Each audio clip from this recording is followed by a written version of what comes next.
Aux dernières heures du Troisième Reich, un petit groupe de personnes s'enferma dans les couloirs souterrains de la chancellerie. Certains étaient des officiers supérieurs, d'autres étaient des secrétaires, des cuisiniers, des gardes du corps, des techniciens radio, des assistants et des enfants. Personne ne savait avec certitude s'ils en sortiraient vivants. Pendant des décennies, seuls quelques-uns osèrent raconter ce qui s'était passé sous terre. La plupart gardèrent le silence, par peur, par honte ou par choix, mais au fil du temps, de nouveaux témoignages commencèrent à émerger. Des fragments isolés qui, une fois rassemblés, dressèrent un tableau plus précis de la façon dont l'effondrement du régime fut vécu et accepté. Vous entendrez ci-dessous leurs paroles, à la première personne, sans filtre, sans fioriture. Voici comment ils vécurent les derniers jours aux côtés d'Hitler. Voici comment ils se souviennent de l'enfermement, de la peur, des ordres, des morts et du silence. Après la mort d'Hitler et la chute du bunker, certains survivants furent capturés et emmenés dans des camps soviétiques. Nombre d'entre eux étaient des employés, des secrétaires ou des commis de cuisine qui n'avaient jamais été responsables de décisions, mais qui avaient vécu avec l'entourage proche du dictateur jusqu'à ses derniers instants. Elisabeth Calamer était l'une d'elles. J'étais responsable de la lessive et d'une partie du ménage. Je n'avais pas de poste important, mais j'étais présente. Je me souviens que l'atmosphère était froide, humide, et tout sonnait creux.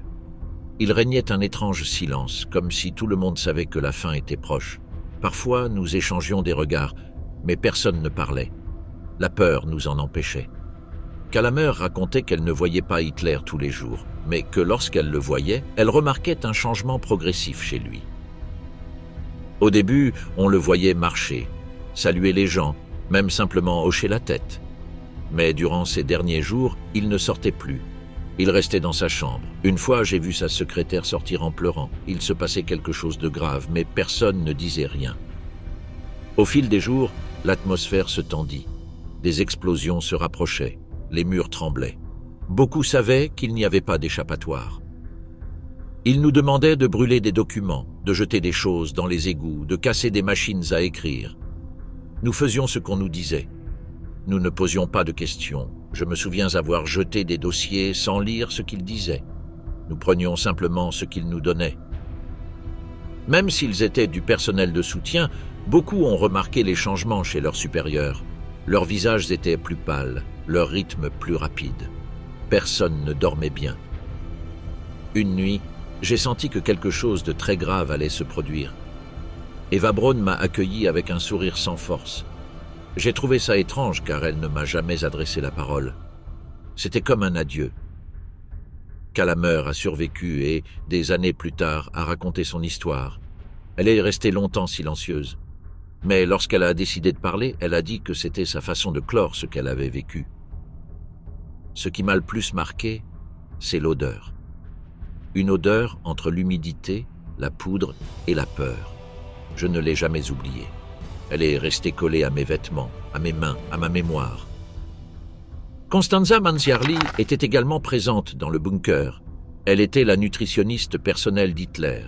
Son rôle principal était de préparer les repas dont il avait besoin en suivant toujours des règles strictes. Je cuisinais sous surveillance. Tout devait être testé au préalable. Il y avait beaucoup de méfiance. Même l'eau utilisée pour bouillir devait être filtrée 2 fois.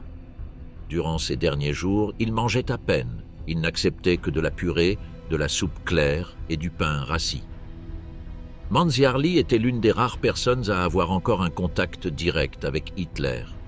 Elle l'observait attentivement. Elle lui tendait des assiettes. Elle remarquait ses gestes. Ses mains tremblaient. Parfois, il laissait tomber ses couverts. Mais il ne disait rien. Il mangeait en silence, les yeux rivés au sol. Il avait arrêté de parler de la guerre. Il ne demandait plus de rapport militaire. Un soir, on lui demanda de préparer un repas pour 6 personnes. Personne ne lui expliqua pourquoi. Elle obéit. Ce fut un dîner étrange. Tout fut servi en silence. Il y avait du vin, mais personne ne but. Seule Eva Braun tenta de sourire. Les autres parlèrent à peine. Ce fut le dernier dîner du cercle le plus proche. Manziarli n'était pas invitée. Elle laissa simplement la vaisselle dans l'antichambre. Elle dit avoir eu l'impression que tout était fini. Après cela, les adieux commencèrent. Une secrétaire me serra dans ses bras et me dit de courir si j'en avais l'occasion. Je n'ai rien compris. Je ne voyais que des gens emballés de petites choses. Certains pleuraient. D'autres écrivaient des lettres. Constanza tenta de fuir le bunker par les tunnels. On la vit pour la dernière fois dans les rues avoisinantes. Son sort est incertain.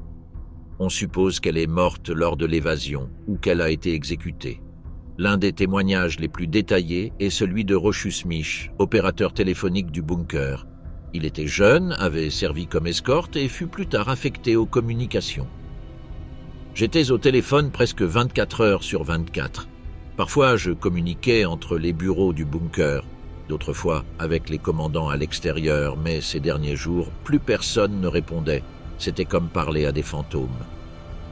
Mich vit la structure du bunker s'effondrer de l'intérieur.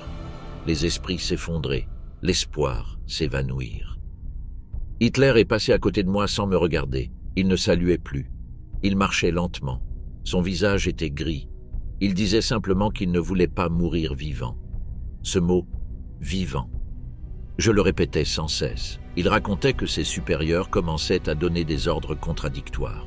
Certains disaient devoir résister, d'autres partir. Personne ne faisait confiance à personne. Une nuit, ils m'ont dit de préparer un appel avec l'extérieur. Personne n'a répondu. Une autre fois, ils m'ont ordonné de tout couper. Je l'ai fait, puis je me suis enfermé dans la salle des câbles. Je ne voulais plus rien entendre. Mich fut l'un des derniers à s'échapper par les tunnels. Il fut fait prisonnier par les soviétiques et passa des années en prison. À sa libération, il écrivit ses mémoires et donna des interviews. « Je n'ai pas tiré, je n'ai pas tué, j'ai juste branché des câbles, mais j'étais là, j'ai tout vu, j'ai entendu le monde s'effondrer, une ligne téléphonique à la fois. » Else Krüger a également vécu ces jours de l'intérieur. Elle était la secrétaire de Martin Bormann, l'un des hommes les plus proches d'Hitler. Contrairement à d'autres, elle avait accès aux décisions qui se prenaient dans les dernières heures. Bormann entrait et sortait avec des papiers. Il lisait à voix basse. Il me demandait de prendre des notes, mais il n'y avait plus d'ordre, seul le désespoir régnait. Le pire, c'était quand il m'a fait détruire des documents. Il a dit qu'il ne devait rien rester. Krüger a assisté à la préparation des derniers testaments. Il était présent lors de la signature des derniers papiers. Il a remarqué que les sceaux avaient été apposés à la hâte. Hitler m'a dicté des sections entières. Il me regardait, mais ne me voyait pas. Il parlait comme s'il était seul. Il exigeait la précision. Il revoyait chaque ligne, même si plus rien n'avait d'importance. Il a expliqué que dans le bunker, il existait des règles tacites. Personne ne devait parler plus que nécessaire. Personne ne devait crier à haute voix. Personne ne devait entrer dans certaines pièces sans y être appelé. Eva Braun traversa le couloir comme une ombre. Elle sourit sans raison. Un jour, elle me donna une petite boîte de parfum. Elle me dit que c'était pour se souvenir de moi. Je ne savais pas quoi dire. Cela ressemblait à un adieu, mais je ne demandais rien. Krüger survécut à la guerre. Elle fut arrêtée par les Britanniques. Elle ne fut jamais condamnée. Elle vécut dans le silence jusqu'à la fin de sa vie, n'apparaissant jamais en public.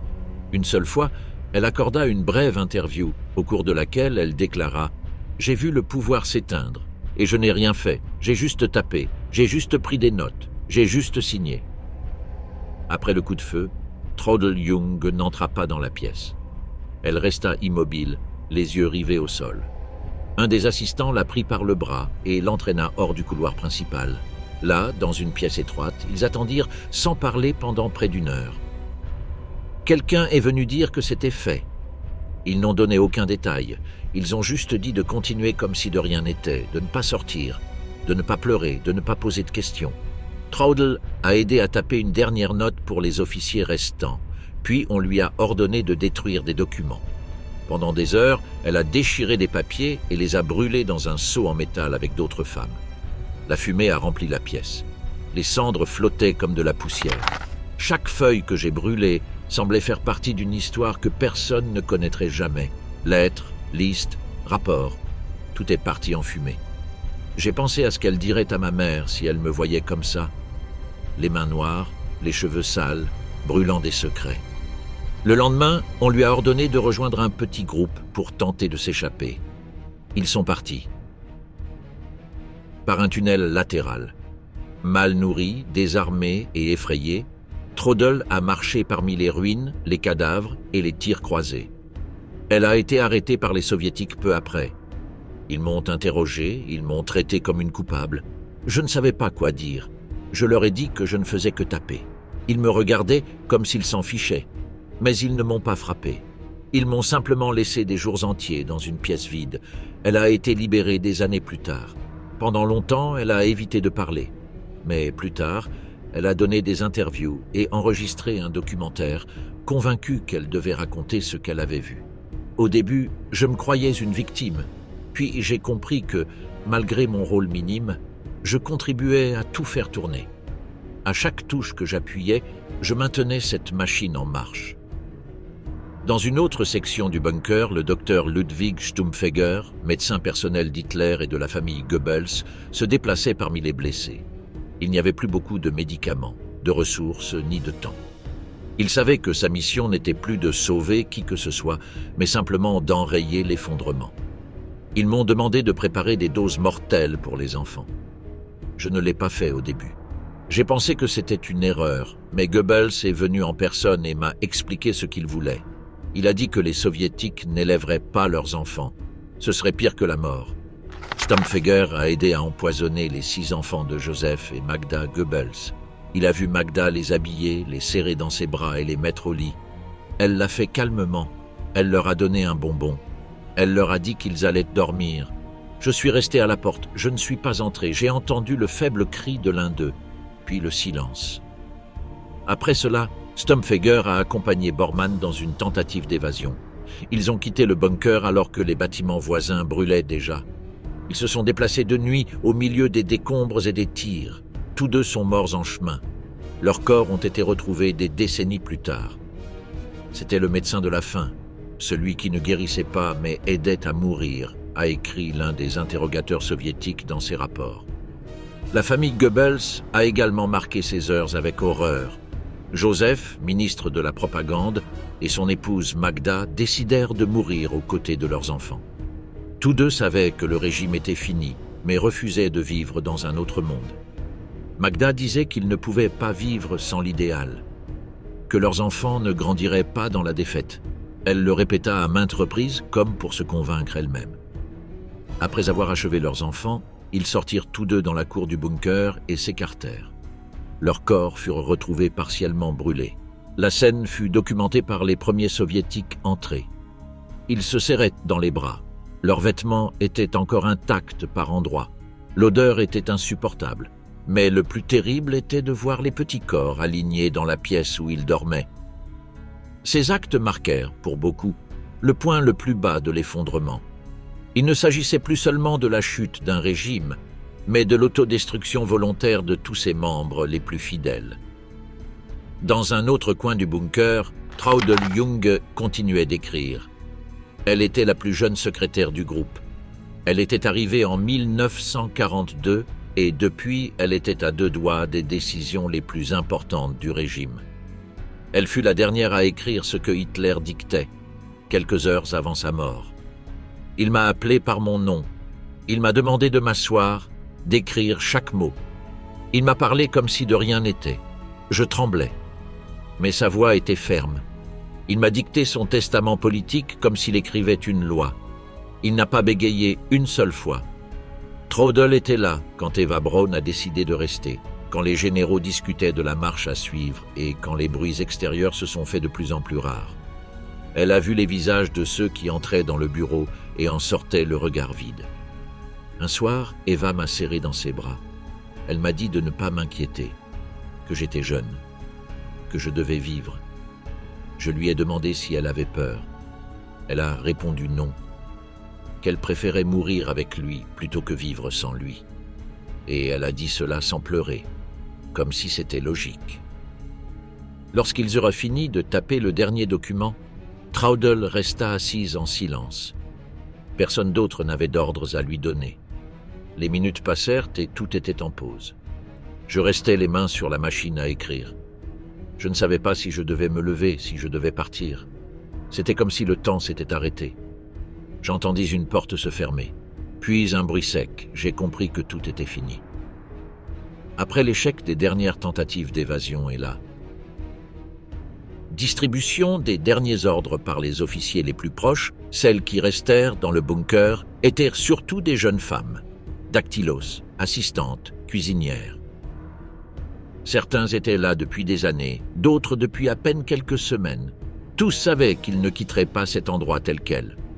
L'une d'elles était Erna Flegel, infirmière affectée à l'équipe médicale du docteur Morel. Sa mission consistait à soigner les blessés, à organiser les médicaments et à apporter un soutien aux quelques patients arrivant de la surface. Quand on m'a appelé au bunker, je pensais n'y rester que quelques jours. Mais les semaines ont passé, personne ne dormait. Tout le monde sentait la fumée, la peur. J'ai vu Goebbels arriver avec les enfants. J'ai vu Magda les serrer dans ses bras comme si elle leur avait dit au revoir depuis le premier jour. Erna a vu les enfants jouer dans les couloirs, ne comprenant pas qu'il n'y avait pas d'issue. Certains soldats leur donnaient des bonbons. D'autres évitaient de les regarder. Le bruit des explosions s'intensifiait chaque nuit, mais les enfants étaient toujours là, inconscients, en pyjama propre, racontant des contes de fées. Une des filles m'a donné un dessin. C'était un jardin. Elle m'a dit qu'à leur sortie, elle allait planter des fleurs. Je ne savais pas quoi dire. J'ai simplement hoché la tête et les serré dans mes bras. C'était un doux mensonge. Mais je savais que je ne reverrais jamais ce jardin. Käthe Hausermann était également dans le bunker, l'assistante du docteur Stumpfegger. Au début, elle ne connaissait personne. Elle savait seulement qu'elle était au cœur de quelque chose qui s'effondrait. Le premier jour, j'ai vu Bormann passer. Il ne m'a pas salué, il marchait d'un pas pressé. Ensuite, une secrétaire m'a emmené dans une pièce avec des brancards. On m'a donné une liste de médicaments et m'a dit de ne poser aucune question. Je l'ai fait. Käthe a vu les derniers blessés arriver du front. Beaucoup étaient des adolescents recrutés sans expérience. Certains pleuraient, d'autres ne parlaient même pas. J'ai vu un garçon de 14 ans avec une jambe brisée. Il m'a demandé de l'eau. Il m'a dit qu'il voulait juste voir sa mère. Il est mort cette nuit-là. Personne ne l'enregistrait. Personne ne demandait son nom. Malgré ce qui se passait, les supérieurs insistaient pour maintenir une routine. Chaque matin, des listes étaient dressées. Les protocoles étaient suivis. Les rapports militaires étaient lus, comme si cela pouvait maintenir une structure qui n'existait plus. C'était un jeu creux. Ils répétaient des phrases comme « L'ennemi bat en retraite » ou « Tout est sous contrôle ». Mais il suffisait de regarder les gardes dans les yeux pour savoir que c'était un mensonge. Erna Flegel et Käthe Hausermann partagèrent la salle de repos avec d'autres assistantes. Elles dormaient à tour de rôle, elles mangeaient ce qui restait. Parfois, elles restaient silencieuses pendant des heures. Une nuit, une des filles s'est mise à pleurer sans arrêt. Elle disait qu'elle ne voulait pas mourir là. Une autre s'est couverte la bouche et lui a dit qu'elle nous entendait. Nous avions même peur de respirer. Lorsque les derniers ordres d'évacuation sont arrivés, elles ont toutes deux décidé de rester. Sortir était presque impossible et mourir semblait inévitable. J'étais assise près d'une radio éteinte. Rien n'avait de sens. J'attendais juste que quelqu'un ouvre la porte et que tout soit fini. Mais personne n'est venu. Seulement plus de bombes. Les deux femmes furent capturées par les soviétiques dès leur entrée dans le bunker. Elles ne furent pas jugées. Elles furent interrogées et libérées des années plus tard. Elles ne reprirent jamais leurs emplois précédents. Elles ne parlèrent plus jamais en public. Ils nous ont dit que nous étions témoins, mais je n'ai vu aucune décision. Je n'ai vu aucun plan ambitieux. Je n'ai vu que la peur, le silence et la mort. Tandis que les derniers témoins du bunker étaient emmenés prisonniers, dehors, Berlin brûlait toujours. Les chars soviétiques roulaient dans les rues jonchées de décombres. Mais sous terre, quelques figures clés subsistaient. Parmi eux, Hans Bauer, le pilote personnel d'Hitler, et Wilhelm Mohnke, l'un des responsables de la défense finale. Hans Bauer avait servi le régime dès les premières années. Il connaissait le Führer depuis avant la guerre. C'était son pilote de confiance. J'avais survolé la moitié de l'Europe avec lui. Mais dans les derniers jours, il n'y avait plus de vol. Il m'a dit qu'il n'avait pas l'intention de partir en avion. Il ne voulait pas finir comme Mussolini, pendu sur une place. Il m'a regardé et m'a dit « Tu ne voleras plus avec moi ». et il l'a dit comme s'il était déjà parti. Baour était l'un des rares à avoir espéré une sortie aérienne jusqu'au bout. Même avec le ciel fermé et les pistes détruites, il n'arrêtait pas de demander une. Chance. Je savais que ce n'était pas possible, mais je m'accrochais à l'idée qu'on pouvait s'envoler, qu'il y avait une piste d'atterrissage secrète, qu'il y avait encore un avion caché quelque part. Mais il ne restait plus rien. Il fut blessé en tentant de quitter le bunker avec un groupe d'officiers. Il fut capturé par les soviétiques. Sa jambe fut amputée sans anesthésie. Il survécut. Des années plus tard, il écrivit ses mémoires. J'ai tout vu s'écrouler. Pas en piqué, mais au ralenti. Personne ne criait, personne ne se rebellait. Ils se laissaient tomber, l'un après l'autre. Wilhelm Mohnke était un général SS. Il avait été chargé de la défense du centre de Berlin. Son ordre était de garder le contrôle jusqu'au dernier moment. Mais il n'y avait plus de contrôle. Seulement des groupes dispersés, mal armés et aux ordres contradictoires. Je savais qu'on était perdu. Mais je ne pouvais pas le dire à voix haute. Si quelqu'un l'entendait, je serais arrêté. Alors je répétais sans cesse qu'on allait tenir bon, même si plus personne ne me croyait. Mohnke vivait dans le bunker avec le reste du personnel de sécurité. Il dormait très peu. Il arpentait les couloirs, cartes à la main, il faisait semblant d'avoir un plan. Il me demandait des décisions, mais il n'y avait plus d'options. L'ennemi était dans toutes les rues. Les munitions commençaient à manquer. Les radios ne répondèrent plus. C'était comme un navire en perdition sans gouvernail.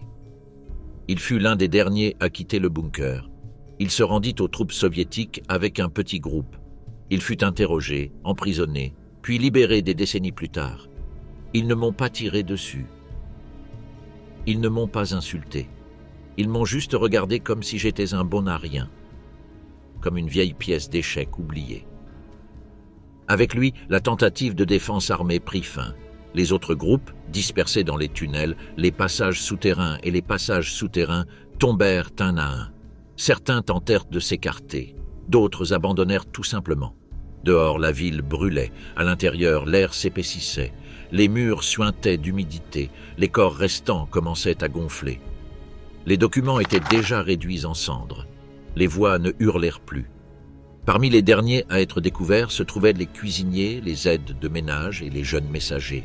Personne n'en avait parlé dans les rapports officiels. Mais ils étaient là, cachés dans des recoins sombres, attendant que tout soit fini. L'un d'eux, un adolescent nommé Peter Hegel, avait servi de messager entre les services. Il transportait des notes, de la nourriture, et parfois se contentait de suivre des ordres que personne ne comprenait. Il fut capturé dans un couloir latéral, seul, couvert de poussière, les yeux grands ouverts. J'ai dit que je ne savais rien, que je n'étais qu'un enfant. Ils m'ont crié dessus, poussé, mais ils ne m'ont pas tué. Puis ils m'ont mis en rang avec les autres. J'étais le plus jeune. Beaucoup de ces jeunes n'ont pas été interrogés. Ils ont simplement été mis à l'écart. L'armée rouge les considérait comme des éléments de l'appareil, mais sans poids.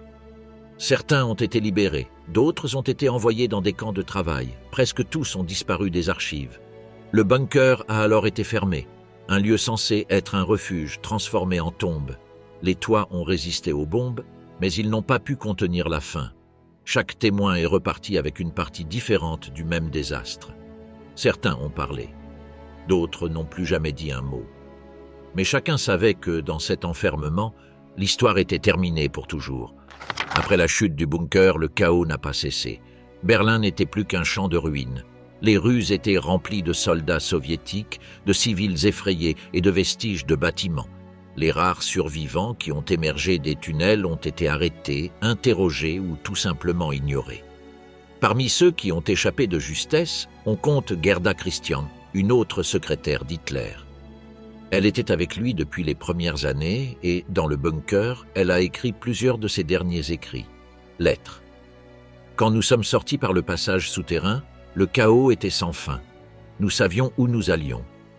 Nous suivions simplement le groupe, nous étions comme des aveugles. Berlin n'était plus une ville. C'était un corps détruit. Gerda raconta que les premiers jours de captivité furent confus. Certains soviétiques ne savaient pas qui elle était. D'autres si, mais ils ne la traitèrent pas avec violence. Ils l'interrogèrent pendant des heures. Ils m'interrogèrent sur des documents, des réunions, des décisions.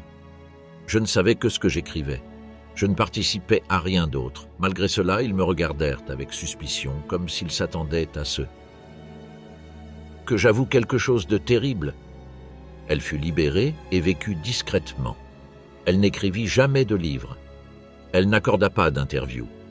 Un seul ami proche a raconté que Gerda avait parlé de ses derniers jours comme d'un cauchemar qui ne finissait jamais, même lorsqu'elle était éveillée. La nuit où Hitler est mort, personne n'a crié. Personne n'a pleuré, seul le silence régnait. Et ce silence m'a suivi jusqu'à la fin de mes jours. D'autres personnalités moins connues étaient également présentes. Heinz Linge, le valet personnel d'Hitler, fut l'un des derniers à voir le corps sans vie du dictateur. Je suis entré après le coup de feu. Eva Braun était assise, comme endormie. Hitler était tombé. Il y avait du sang sur le mur, sur le tapis. L'air sentait la poudre et la cigarette. Je suis resté immobile quelques secondes, puis je suis sorti et j'ai dit à Bormann que tout était fini. Linge aida à envelopper les corps. Il participa à leur crémation. Il la pratiqua dans le petit jardin du bunker, avec de l'essence qui y avait été stockée. Nous avons utilisé des couvertures. Nous les avons disposées comme il l'avait indiqué. Nous avons allumé le feu. Les flammes étaient faibles au début, à cause de l'humidité. Mais ensuite, elles se sont élevées. La fumée était épaisse, personne ne parlait. Capturé par les soviétiques, il a passé des années en prison. Puis il a été libéré et a publié ses mémoires. Il a décrit les détails sans fioriture, sans émotion. C'était comme éteindre une lampe, pas de bruit, pas de cérémonie, juste du feu et des cendres. Il y avait aussi Otto Günsch, l'aide de camp d'Hitler, un autre témoin direct de la chute d'Hitler et des instants qui ont suivi. J'ai fermé la porte quand il me l'a demandé. Je suis resté dehors. Je savais ce qui allait se passer. Je n'ai pas bougé. Quand j'ai entendu le coup de feu, j'ai voulu frapper le mur, mais je suis resté immobile. Ils m'ont dit d'ouvrir, je l'ai fait, ils ne respiraient plus. Günsch a aidé à la crémation, tout comme Linge. Ils étaient entraînés pour cela. Ils savaient que cela devait être fait rapidement. Cela faisait partie du protocole, il n'y a pas eu de larmes. Juste des corvées. L'un apportait l'essence, l'autre allumait le feu. Je restais là à regarder. Personne ne m'a rien dit. Il fut également capturé, interrogé longuement. Il passa plus de 10 ans dans les prisons soviétiques. En prison, je rêvais du bunker, pas des coups de feu, du silence. J'entends encore ce silence chaque nuit. Les déclarations de ces deux hommes devinrent des sources essentielles pour les historiens. Avec les soviétiques, ils fournirent les informations les plus précises sur les dernières heures d'Hitler. Au fil des jours, les vestiges du régime nazi disparurent. Les corps furent enterrés dans des lieux secrets. Les témoins furent dispersés, jugés ou libérés. Mais tous portaient les mêmes images, la même odeur, les mêmes pas parmi les décombres. Parmi ces survivants se trouvait Johanna Ruf, une infirmière de la Croix-Rouge affectée au bunker dans ses derniers jours. Elle avait à peine 20 ans, elle ne connaissait personne. Elle était arrivée sur ordre médical sans savoir où elle allait. Je pensais aller à l'hôpital, ils m'ont envoyé au sous-sol. On m'a dit que j'étais censé soigner les officiers blessés, mais je n'ai vu ni civière ni bandage. Je n'ai vu que des visages pâles et des couloirs humides. Ruf était chargée de nettoyer les blessures légères, d'appliquer les compresses et de distribuer l'eau. Elle dormait assise, le dos contre un mur. Un jour, on m'a envoyé aux toilettes des femmes. J'ai vu Magda Goebbels peigner l'une de ses filles. Elle m'a salué comme un après-midi normal, mais tout était étrange. Dehors, on entendait les bombes. À l'intérieur, seulement des murmures. J'ignorais que j'étais au centre du pouvoir. Personne ne le lui expliquait. Elle ne faisait qu'obéir aux ordres. Un soldat m'a dit que tout serait bientôt fini. Je n'ai pas compris. Puis j'ai vu des valises descendre, des papiers brûlés. J'ai commencé à soupçonner. Elle fut l'une des rares à réussir à s'en sortir vivante, à pied, par une rue latérale. Elle marcha seule pendant des heures. Elle fut finalement recueillie par un groupe de soldats soviétiques qui la conduisirent dans un centre d'internement. Personne ne m'a rien demandé. Ils m'ont juste donné de la soupe et une couverture. J'ai dormi 2 jours d'affilée. À mon réveil, j'ai cru avoir tout rêvé. Les jours qui suivirent ces derniers jours dans le bunker furent marqués par la confusion. Personne ne savait avec certitude qui était mort, qui s'était échappé ou qui se cachait. Les soviétiques avançaient rue après rue, à la recherche de survivants, de documents, de corps. Certains témoins furent capturés sans que l'on sache pourquoi. D'autres se rendirent volontairement. Chacune avait sa propre version des faits. Parmi les femmes arrêtées se trouvait Liselott Czerwinska, traductrice affectée ces derniers jours au service des communications du bunker. Elle avait été convoquée d'urgence, sans explication. À son arrivée, elle découvrit un environnement qu'elle qualifia de irréel. On aurait dit un lieu hors du temps. On n'entendait aucun bruit de pas, seulement des voix lointaines. On m'a donné des papiers à traduire et on m'a enfermé dans une pièce. Je n'ai vu ni Hitler ni les généraux. J'ai juste travaillé en silence. Czerwinska fut témoin de la désorganisation finale. Les ordres arrivaient en double, les messages se contredisaient, les documents étaient jetés sans être lus. Un soldat m'a dit que plus rien n'avait de sens, mais nous continuions à faire comme si tout était normal. Nous nous accrochions à une routine vide, car l'autre chose était d'accepter la fin. Elle n'a pas tenté de s'échapper. Elle est restée jusqu'à l'arrivée des Soviétiques. Elle a été interrogée, puis libérée des mois plus tard. Elle n'a jamais voulu parler en public. Elle n'a laissé derrière elle que des écrits que ses enfants ont retrouvés après sa mort. J'ai tout écrit parce que je ne voulais pas que ma tête garde tout pour elle. C'était comme un feu intérieur. Ça brûlait. Walter Wagner, juriste qui aida à rédiger et à formaliser le testament d'Hitler, était également présent lors de ces dernières heures. Il ne faisait pas partie du cercle intime, mais il eut accès aux décisions les plus délicates des 2 derniers jours. On m'a demandé de préparer les papiers. Hitler voulait que tout soit légal. Même vaincu, il pensait encore aux tampons et aux signatures.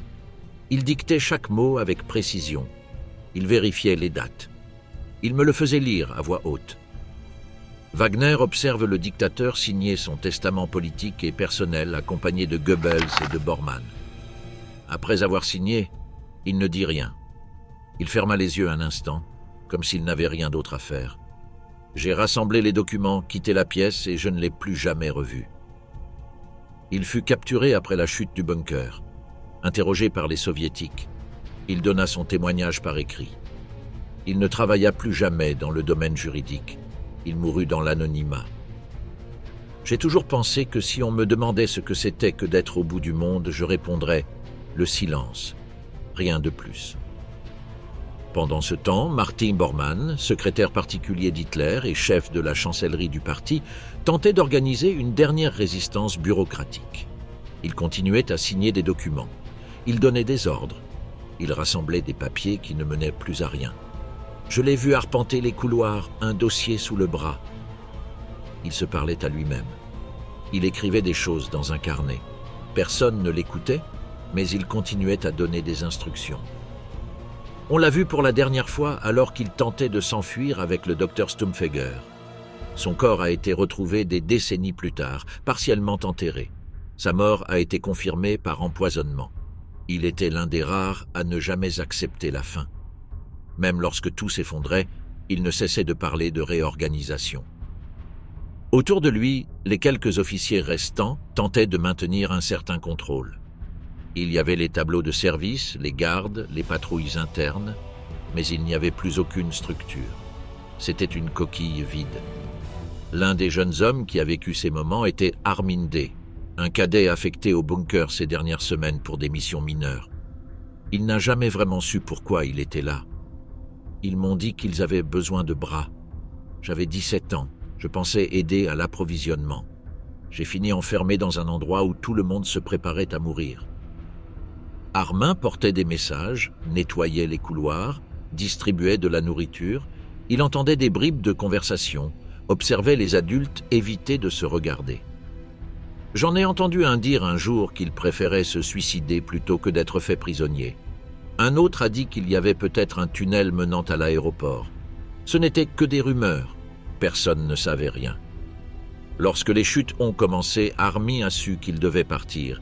Il a rejoint un groupe qui tentait de s'échapper par un passage latéral. Ils ont été interceptés. Il était l'un des rares du groupe à ne pas avoir été touché. Je me suis jeté par terre et j'ai fait le mort. Puis j'ai rampé dans une cave. Là, des soldats russes m'ont trouvé. Ils ne savaient pas qui j'étais. Ils m'ont donné de l'eau. Ils m'ont laissé vivre. Il a passé des années à essayer d'oublier. Il n'a jamais voulu passer à la télévision, ni écrire. Il n'a raconté son histoire qu'à quelques amis, à voix basse. J'ai vu comment tout cela s'est terminé. Et le pire, c'est que personne n'a crié, personne n'a appelé à l'aide. Ils ont juste baissé la tête, comme si c'était ce qu'ils méritaient. Dans les rapports soviétiques documentant la prise du bunker, les objets trouvés étaient listés. Des restes de meubles calcinés, des morceaux de papier partiellement brûlés, des seringues, des fioles de poison, des vêtements d'enfants soigneusement pliés, des livres, des photographies déchirées. Tout cela dans le silence, sous des mètres de terre. L'un des premiers à entrer fut l'officier Ivan Klimenko. Il combattait dans les rues de Berlin depuis des semaines. Il ignorait ce qu'il allait trouver sous le sol du bâtiment de la chancellerie. Nous sommes descendus avec des lampes de poche. L'air était vicié. Le couloir sentait le sang et l'humidité. Nous n'entendions pas de voix, seulement l'écho de nos pas. C'était comme une tombe. Klimenko et son groupe découvrirent les vestiges du hall principal, de la salle des communications, des bureaux et des chambres. Tout était sens dessus, dessous, brûlé, abandonné. Il y avait des sous-vêtements par terre, des photographies arrachées, des restes de nourriture avariée. Mais ce qui nous a le plus choqués, ce furent les jouets, des ours en peluche, des petites chaussures. Ils étaient soigneusement alignés dans un coin. Selon les rapports, ce fut l'un des moments qui marquèrent le plus les soldats. Ils ne comprenaient pas pourquoi il y avait des enfants à cet endroit. Ils nous ont dit plus tard qu'il s'agissait des enfants d'un ministre, qu'ils avaient été tués avant de s'échapper. Nous n'y croyons pas, mais il y avait des preuves. Klimenko écrivit dans ses notes qu'il n'avait jamais ressenti aussi froid que dans ce couloir, non pas à cause de la température, mais à cause de l'atmosphère. Il disait que c'était comme si la mort n'était pas encore partie. J'avais vu beaucoup de choses horribles pendant la guerre, mais rien de tel. Il n'y avait pas de sang, pas de cris, juste des choses qui semblaient figées dans le temps. Un autre officier soviétique, Mikhail Stepanov, fut affecté à la garde du site pendant les semaines suivantes. Sa mission était d'empêcher le pillage et de préserver ce qui restait de valeur. Je passais des heures à l'entrée du bunker. Parfois, j'y descendais avec un camarade juste pour voir si c'était pareil. Et oui, tout était pareil. Personne ne touchait à rien. Personne ne voulait rester là longtemps. Stepanov nota dans son journal que les soldats évitaient de parler du bunker, que même les plus endurcis préféraient patrouiller dans d'autres secteurs. Il disait que cet endroit était maudit, qu'il y avait des ombres, des bruits. Je n'y crois pas, mais je n'aimais pas être seul là-bas. Les Soviétiques prirent des photos, rassemblèrent des preuves et scellèrent plusieurs zones. Certains documents furent envoyés à Moscou, d'autres furent perdus. Nombre d'entre eux ne furent jamais classifiés. Parmi les documents retrouvés figuraient des lettres non envoyées, des notes privées d'assistants, des instructions médicales, des recettes de cuisine, des inventaires. Rien de stratégique, juste des fragments de routine au milieu de l'effondrement. Dans l'une des pièces, un emploi du temps manuscrit fut retrouvé. Il indiquait les heures de réveil, les repas, les réunions et les périodes de repos. Il était daté de quelques jours avant la fin. C'était comme s'ils essayaient encore de vivre dans l'ordre, même si le monde avait déjà pris fin, écrivit l'un des traducteurs qui participa à la révision des documents. Un autre témoin indirect des événements fut Karl Schneider, un soldat allemand capturé près du bunker. Il n'y était pas entré, mais les Soviétiques l'avaient contraint à identifier les corps et les effets personnels. Ils m'ont montré des photos, ils m'ont donné des noms. J'ai à peine reconnu certains visages. Beaucoup étaient défigurés, d'autres n'étaient plus que des os. Ils m'ont demandé si j'avais vu Hitler. J'ai dit non, ils m'ont battu. Puis ils m'ont donné un cigare. Schneider fut emmené dans plusieurs maisons détruites des environs. Ils lui demandèrent d'indiquer des issues de secours, des tunnels, des entrées secondaires. Il ne savait rien. Je n'étais qu'un simple soldat. J'étais là parce qu'on me l'avait ordonné. Mais à leurs yeux, j'étais un complice. Alors je me suis caché et j'ai répondu ce que je pouvais. Il fut libéré 1 an plus tard. Il ne s'exprima plus jamais en public. Il ne laissa qu'une lettre dans laquelle il expliquait que le plus dur n'était pas la guerre, mais ce qui venait après. Les questions, les regards, les nuits blanches, c'était pire que les bombes. Parallèlement, tandis que les restes du régime étaient traités, les médias soviétiques publiaient des versions contradictoires de la mort d'Hitler. Certains disaient qu'il s'était évadé, d'autres disaient qu'il avait été capturé. La confusion dura des mois. Les témoignages des survivants revêtirent une importance accrue. Les interrogatoires s'intensifièrent. Certains furent contraints de répéter sans cesse leur histoire. Ils voulaient qu'on dise ce qu'ils s'attendaient à entendre. « Si vous changiez un mot, vous étiez suspect », raconta l'un des anciens gardiens du bunker dans un document interne des années plus tard. Entre-temps, la structure physique du bunker fut partiellement détruite. Certaines sections furent dynamitées, d'autres scellées avec du béton. Les vestiges restèrent sous terre, cachés pendant des décennies. Peu à peu, les noms des survivants disparurent dans les archives. Certains moururent dans l'anonymat. D'autres reconstruisirent leur vie loin de chez eux. Tous portaient le souvenir de cet enfermement. Des années plus tard, les chercheurs commencèrent à retrouver les témoignages de ceux qui étaient là. Certains avaient refusé de parler pendant des décennies. D'autres ne partageaient ce qu'ils savaient que lors d'entretiens isolés, presque toujours à la fin de leur vie. Parmi ces voix figurait celle de Johanna Ruff, qui n'était qu'une infirmière stagiaire lorsqu'elle fut envoyée au bunker. Son témoignage fut recueilli par un historien allemand dans les années 1980. Pendant des années, je n'ai rien dit, ni à ma famille, ni à mes enfants. Je disais avoir passé la guerre dans un hôpital de campagne. Mais en grandissant, j'ai senti le besoin de dire la vérité. Johanna ne connaissait personne dans le bunker, ni les officiers supérieurs, ni les secrétaires. Elle savait seulement que quelque chose de grave se passait. Je ne comprenais pas pourquoi il y avait des enfants là-bas, pourquoi ils brûlaient des papiers, pourquoi les gens étaient somnambules. C'était comme être dans un monde où tout le monde savait quelque chose, sauf vous. Elle a dit que, malgré sa peur, ce qui l'avait le plus impressionné était le calme. Personne ne pleurait, personne ne criait. Ils obéissaient, tout simplement. Quand les Russes sont arrivés, je me suis assise par terre et j'ai levé les mains. Un soldat m'a regardé et m'a offert de l'eau. Il ne m'a rien demandé, il m'a juste sorti de là. Elle a vécu de nombreuses années encore. Elle n'a jamais voulu d'argent ni de gloire pour son témoignage. Elle a seulement demandé que toute l'histoire soit connue. Ce que j'ai vu n'était pas une fin héroïque. C'était une lente chute. Et tout le monde le savait. Parallèlement, Traudl Jung décida elle aussi de s'exprimer. Elle réalisa un documentaire dans lequel elle racontait son séjour dans le bunker, son travail de secrétaire et ses derniers jours. Elle raconta qu'au début, elle se croyait innocente, mais qu'elle avait ensuite compris sa responsabilité. « Je n'ai tué personne, mais j'aidais une machine à fonctionner. J'écrivais ce qu'on me dictait. Je triais des papiers que je ne comprenais pas.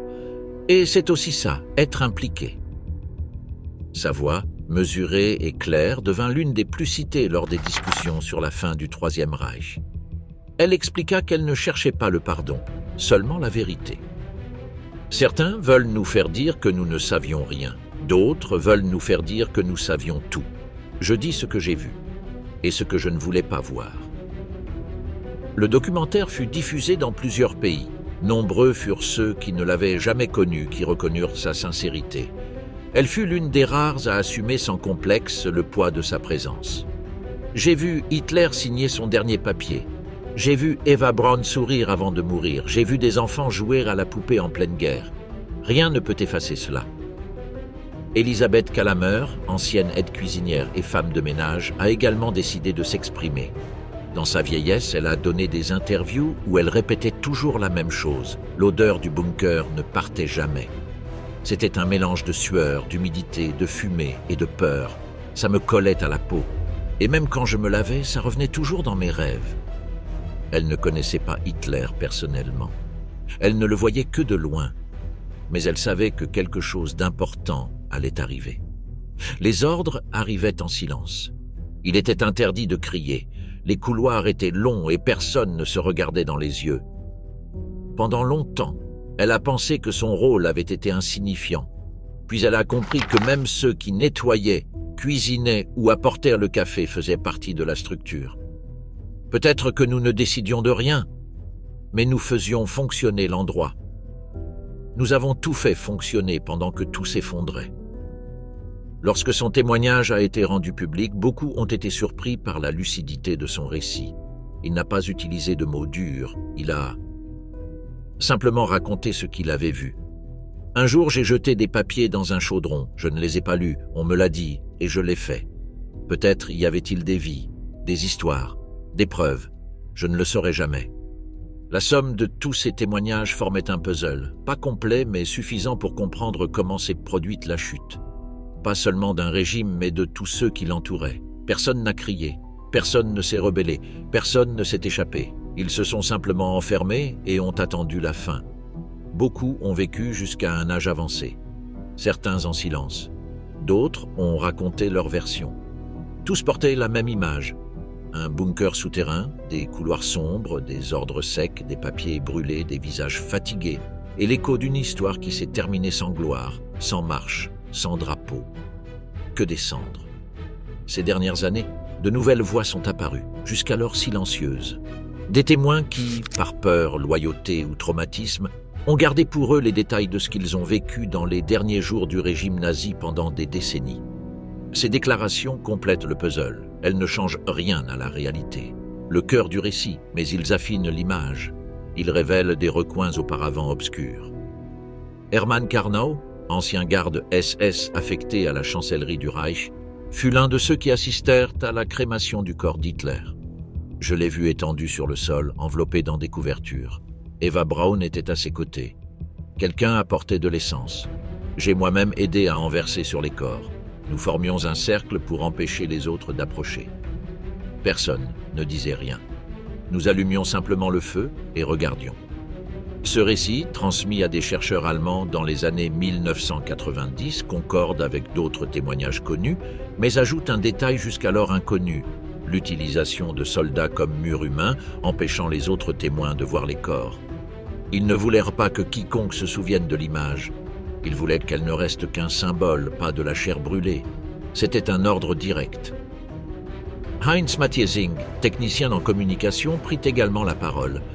Leur mission consistait à maintenir le flux de messages entre le bunker et les quelques points actifs restant sur le front. Les ordres que nous recevions étaient confus. Un jour, on nous a dit de résister jusqu'au bout. Le lendemain, de nous préparer à la reddition. Même après la mort d'Hitler, des messages portant sa signature continuaient d'arriver.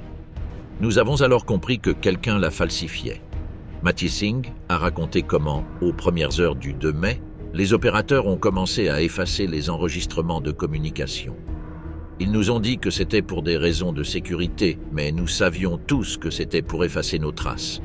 Nous avons brûlé des papiers, déchiré des cassettes, c'était comme effacer l'histoire en temps réel. Un autre témoin peu connu était Fritz Tornow, le maître chien du Führer. Il était présent lorsque Blondie, le chien préféré d'Hitler, a été testé. Ils lui ont donné une capsule de cyanure, ils voulèrent vérifier son efficacité. Blondie est mort presque immédiatement. Hitler s'est agenouillé près du corps. Il l'a caressé en silence. Je ne l'avais jamais vu pleurer auparavant. Ce jour-là, je l'ai fait. La mort de l'animal n'était pas un détail. Pour Hitler, Blondie était un symbole de loyauté. Sa réaction a montré, selon certains analystes, sa seule véritable expression de douleur émotionnelle durant ces jours-là. Après cela, il n'a pas beaucoup parlé. Il a seulement dit que tout était prêt, que chacun devait faire sa part. Tornow a également raconté que les autres chiens ont été exécutés plus tard, sur ordre direct. Ils ne devaient pas être laissés en vie. Nous les avons emmenés dans une pièce annexe. Nous avons utilisé des capsules. Aucun n'a souffert. Mais la scène a été difficile. Tout le monde était silencieux, comme s'il savait que leur heure était venue. Arthur Axmann, chef des jeunesses hitlériennes, a également offert un point de vue différent. Il a tenté de s'échapper du bunker cette même nuit, le 1er mai, avec Martin Bormann et le docteur Ludwig Stumpfegger. Nous sommes sortis par le tunnel du métro. Nous avons marché pendant des heures. À un carrefour, une explosion nous a projetés au sol. Quand je me suis relevé, Bormann ne réagissait plus. Stumpfegger était grièvement blessé. J'ai continué seul. Le témoignage d'Axmann a été crucial pour confirmer la mort de Bormann cette nuit-là. Pendant des années, on a cru qu'il s'était échappé. Son récit a permis de localiser sa dépouille des décennies plus tard. J'ai vu son corps couvert de débris.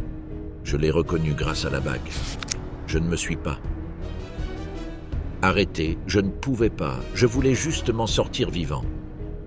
Johanna Wolf, l'une des secrétaires personnelles d'Hitler, a aggravé le comportement du dictateur durant ces derniers jours. Sa déclaration fut enregistrée en 1946, mais publiée bien plus tard. Hitler ne dormait pas. Il faisait les 100 pas. Il vérifiait chaque repas comme s'il craignait un empoisonnement. Il ne faisait confiance à personne, seulement à Eva et à ses habitudes. Selon Wolf, le Führer entretenait une structure d'activité simulée, repas pris en même temps, réunions futiles, promenades dans un étroit couloir qu'il appelait le jardin. Il aimait que tout paraisse normal. Il disait que l'histoire devait se souvenir qu'il était resté ordonné jusqu'au bout, qu'il ne s'était pas décomposé. La secrétaire confirma également qu'Eva Braun avait refusé plusieurs propositions d'évacuation. Elle aurait pu fuir, mais ne le voulait pas. Elle disait que sa place était avec lui, que s'il mourait, elle aussi. Et elle ne le disait pas de façon théâtrale. Elle le disait comme si c'était la chose la plus logique au monde. Ces témoignages montraient que tout le monde ne s'accrochait pas à la survie. Certains ont pris cette fin comme une responsabilité, ou comme une promesse personnelle à tenir. Karl Schneider, assistant privé et temporaire à l'extérieur du bunker, a également laissé un témoignage ultérieur. On m'a ordonné de creuser des tombes derrière le bâtiment. Nous étions 5. Nous ignorions pourquoi. Plus tard, j'ai appris qu'on y enterrait des officiers morts avant l'arrivée des Russes.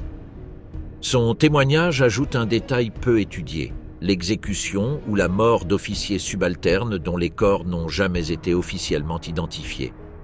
J'en ai vu un se tirer une balle sous nos yeux. Il a dit qu'il ne serait pas fait prisonnier. Personne ne l'a arrêté, personne ne l'a enterré avec cérémonie. Ils l'ont simplement poussé dans le trou. Des années plus tard, Schneider a été interrogé par des historiens. Son récit a été confirmé par des restes retrouvés en 1972. Je n'ai jamais voulu raconter ça, mais j'en ai fait des cauchemars, j'en rêve encore. Ces témoignages ont été révélés tardivement, mais ils s'assemblent comme des pièces manquantes. C'étaient des voix venues de la marge, de ceux qui n'avaient signé aucun ordre, ni planifié aucune stratégie. Mais ils étaient là, ils ont vu, ils ont écouté, et leurs récits comblent les silences des documents officiels.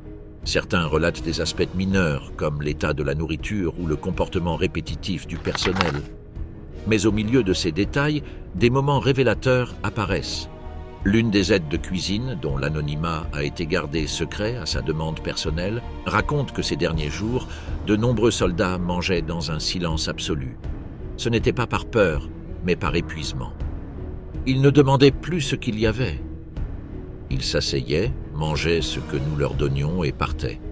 Parfois, ils ne se parlaient même pas, comme si leur bouche n'avait plus de sens.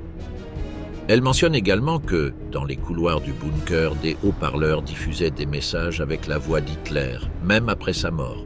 Il nous disait que c'était pour maintenir le moral, mais c'était étrange.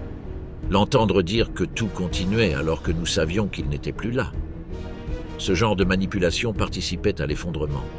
Une fiction se construisait au sein du confinement, comme si cela pouvait retarder la fin, comme si feindre la normalité allait tout changer. Les derniers témoignages ont révélé des détails qui, sans modifier ce que l'on savait déjà, ont néanmoins permis de mieux saisir l'atmosphère du bunker. Ce n'était pas seulement le lieu physique qui s'effondrait, mais aussi l'aspect humain. L'un des témoignages les plus inattendus provenait d'un jeune assistant quartier-maître, désigné simplement par le sigle PW dans les dossiers. Son travail consistait à distribuer des vêtements propres et à récupérer les vêtements sales. Il a déclaré que ces 3 derniers jours, personne n'avait demandé de nouveaux vêtements. Ils ont arrêté de se changer. Certains s'accrochaient à leurs uniformes comme à une armure, d'autres ne les boutonnèrent même pas. Ils restaient assis, la veste ouverte, à regarder le sol. Je savais que quelque chose n'allait pas, mais je n'ai rien demandé. Il a raconté que la dernière nuit, plusieurs officiers ont tenté de se déguiser en civil pour s'échapper. Ils ont coupé leurs insignes, échangé des vêtements avec des commis de cuisine ou des chauffeurs. Certains ont réussi à s'échapper, d'autres non. J'ai vu un colonel enfiler une veste de serveur. Il est sorti par une porte latérale. Il n'est jamais revenu. Un autre a essayé et a été découvert par ses propres camarades. Ils l'ont tué sur le coup. Ils ont dit que c'était une désertion. Ces épisodes n'avaient pas été mentionnés par le haut commandement. Ils faisaient partie du chaos silencieux qui s'emparait de tous. Un récit a également émergé, évoquant les derniers instants dans la salle radio. Un opérateur nommé Helmut Fuchs a décrit comment des messages étaient envoyés avec de faux codes, juste pour tromper l'ennemi. Nous savions que c'était inutile, mais nous l'avons fait quand même. C'était la seule chose qui nous restait, faire semblant qu'il y avait encore un plan. Fuchs a également raconté que l'un des derniers ordres était de couper toutes les connexions, de tout éteindre, de faire taire les voix. Je l'ai fait. J'ai appuyé sur l'interrupteur, la radio s'est tue et c'était comme s'il nous avait éteints aussi. Ces derniers jours, selon plusieurs témoins, la discipline avait disparu. Certains pleuraient dans les couloirs, d'autres priaient, beaucoup buvaient en silence. L'alcool était l'un des derniers moyens d'apaiser la peur. Un soldat nommé Gustav L., chargé de distribuer des bouteilles d'alcool aux officiers, a raconté avoir distribué plus d'alcool ces dernières 24 heures qu'au cours des 3 semaines précédentes. Il demandait de la vodka, du brandy, peu importe. Certains le buvaient pur, d'autres le partageaient à voix basse. Ils m'ont dit que c'était pour le rhume, mais ce n'était pas froid. Ils le faisaient pour oublier que la fin était déjà arrivée. Une femme nommée Erna B., infirmière, a laissé un témoignage bref mais poignant. Elle avait été chargée de s'occuper des enfants de Magda Goebbels. Elle se souvenait avoir vu Magda tenant une boîte blanche. Elle est entrée dans la pièce. Elle a fermé la porte. En ressortant, elle pleurait. Elle n'a rien dit. Elle est restée assise dans le couloir. Je n'ai pas pu entrer. J'ai seulement entendu l'un des enfants dire « Maman, je ne veux plus dormir ». Le document ne précisait pas ce qui s'était passé ensuite, mais on savait déjà par d'autres sources que Magda et son mari avaient empoisonné leurs 6 enfants. Ce récit ajoutait une image intime et minimaliste qui transposait l'horreur dans une phrase enfantine. Tout ce que j'ai vu ces jours-là reste gravé en moi. Mais cette phrase, cette voix, c'est ce qui me réveille la nuit. Ainsi, ces dernières voix fermaient un tableau plus large de ce qu'ils avaient vécu. De ceux qui brûlaient des documents à ceux qui éteignaient des radios. De ceux qui exécutaient des chiens à ceux qui empoisonnaient leurs propres enfants. Tout se passait au même endroit, au même moment, sous terre. Et chacun, plus ou moins, savait que ce qu'ils avaient fait serait enterré. Que le monde verrait les restes, mais pas les gestes. Que l'histoire parlerait de dates et non de phrases comme « Maman, je ne veux plus dormir ». Dans les tunnels du bunker, il n'y avait ni proclamation, ni hymne, ni discours de clôture. Seulement des ordres brefs, des silences prolongés et des adieux muets. Les témoins présents ne se souvenaient ni de grandes phrases, ni de gestes théâtraux. Ils se souvenaient des couloirs humides, des portes closes, des regards vides et des horloges qui n'avaient plus d'importance. Chacun savait que la fin était arrivée. Personne ne le disait, mais personne n'en doutait.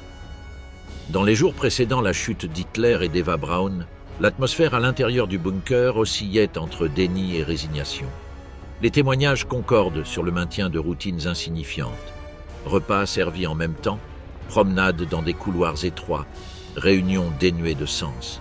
Hitler dictait des lettres, examinait des cartes qui ne représentaient plus rien et donnait des instructions que personne ne suivait. Eva Braun s'habillait avec soin. Certains membres de l'entourage affichaient une attitude machinale, d'autres se réfugiaient dans l'alcool ou un faux calme. Personne ne criait, personne ne contestait. Ils obéissaient, simplement. Des témoignages montraient qu'une façade de contrôle avait été maintenue jusqu'au dernier jour. Heinz Mathiesing a raconté comment des messages radio portant la signature d'Hitler continuaient de s'envoyer même après sa mort. Parallèlement, les opérateurs détruisaient documents, cassettes et enregistrements. Les traces s'éteignirent à la même vitesse que les lignes de bataille. Une ultime chorégraphie bureaucratique tenta de dissimuler l'inévitable. La mort de Blondie, la chienne d'Hitler, marqua un tournant pour plusieurs témoins. Fritz Tornov raconta comment elle avait été utilisée pour tester les capsules de cyanure. Hitler, pour la première fois, selon plusieurs témoignages, manifesta une émotion visible. Il s'agenouilla. Il pleura. Il la caressa silencieusement. Cette réaction fut l'une des rares manifestations humaines citées par ses proches. Après cet épisode, il se retira et parla moins. Il ne prononça plus de discours, se contentant de brèves instructions. La décision d'Eva Braun de ne pas quitter le bunker était un autre fait récurrent. Johanna Wolf et d'autres personnes présentes confirmèrent qu'elle avait la possibilité de partir. On lui proposa un moyen de transport et des voies d'évacuation. Elle refusa. Elle déclara que sa place était auprès d'Hitler, et elle s'y tint. Sa mort, comme la sienne, ne fut ni publique ni héroïque. Elle eut lieu à huis clos, sans témoin direct. Seuls les corps furent retrouvés, enveloppés dans des couvertures, aspergés d'essence et incendiés. Hermann Karnau et d'autres soldats formèrent un cercle pour que personne ne voie les restes. L'image s'éteignit littéralement. Pendant ce temps, d'autres se préparaient à disparaître. Arthur Axmann tenta de s'échapper par le tunnel du métro. Il vit Bormann mourir. Il vit Stumpfegger tomber. Il survécut seul. Il le raconta des années plus tard. Il fut l'un des rares à confirmer les détails de la sortie, des itinéraires et des derniers mouvements hors du bunker. Dans les heures qui suivirent, Goebbels empoisonna ses enfants. Les témoignages concordent. Elle y parvint avec une aide directe. Certains se souviennent avoir vu Magda porter une boîte blanche. Une infirmière entendit l'un des enfants dire « Maman, je ne veux plus dormir ». Puis, le silence. Aucun rituel, aucune lettre, aucun registre. Juste 6 petits corps alignés, puis la mort des parents. Karl Schneider, l'un des soldats qui creusaient les tombes, raconta comment plusieurs officiers se suicidèrent ou furent exécutés pour avoir tenté de fuir. Des tentatives d'évasion en civil, en veste de cuisinier, par des tunnels et des itinéraires improvisés furent également décrites. Certains s'échappèrent. D'autres furent découverts et éliminés par leurs propres camarades. Lorsque la radio fut éteinte et les documents détruits, le bunker resta comme une coquille vide. Les Soviétiques le découvrirent en ruine. Ivan Klimenko fut l'un des premiers à y entrer. Il le décrivit comme une tombe. L'odeur, les restes de vêtements, les papiers brûlés, les jouets dans un coin, tout indiquait qu'il n'y avait pas eu de combat, mais plutôt une longue attente silencieuse. Après la guerre, les survivants empruntèrent des chemins différents. Certains furent interrogés, d'autres cachèrent leur participation. Plusieurs n'ont parlé qu'à un âge avancé. Les récits ont mis du temps à émerger, mais tous s'accordent sur l'essentiel. La fin fut sombre, close et silencieuse. Il n'y eut pas d'épopée, pas de discours, seulement des portes closes, des capsules de poison, des armes de poing, des corps enveloppés dans des couvertures, des ordres brûlés et des radios éteintes. La plupart de ces témoignages ne cherchent pas à se disculper. Certains affirment avoir fait partie de la machine, d'autres disent ne pas avoir compris ce qu'ils faisaient. Mais tous partagent un sentiment, celui d'avoir vu quelque chose d'inoubliable et qui ne peut se reproduire. Cette reconstitution, basée uniquement sur leurs mots, tente de montrer la fin de l'intérieur. Non pas ce qui fut dit en public, non pas ce qui était écrit dans les manuels, seulement ce que racontèrent ceux qui étaient là, sans fioriture, sans excuses, sans grandeur. Le bunker d'Hitler n'était pas un symbole de résistance. C'était un espace où les derniers ordres d'un régime effondré étaient exécutés, où la routine servait de refuge, là où le pouvoir se réduisait à dicter l'heure exacte de sa propre mort, et où ceux qui restaient, des années plus tard, ne pouvaient que dire ce qu'ils avaient vu. Car le silence ne les protégeait pas, il ne faisait que renforcer leurs souvenirs.